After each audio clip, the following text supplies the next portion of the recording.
Thank the gentleman from Louisiana for yielding time. Madam Speaker, Democrats marketed the America Competes Act as a bill that would decrease our economic reliance on China and ramp up our domestic production.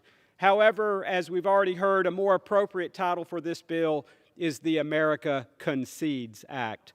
Unfortunately, the Democrats employed the same strategy with this bill as they did with Build Back Better Act. They used the legislation as a vehicle to ram all their far-left social policies through Congress without any Republican input.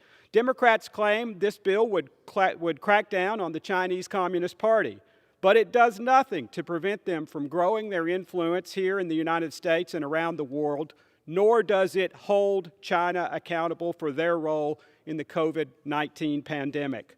The America Concedes Act does more to advance the Democrats' radical social agenda and further their massively expensive climate change schemes than it does to improve domestic production.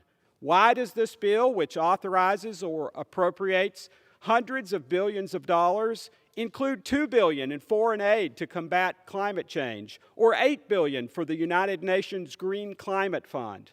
These provisions, along with many others, have nothing to do with our economy, but everything to do with Democrats' obsession with furthering their left-wing agenda. This bill is just another attempt to move toward changing our great nation into a mythical socialist utopia.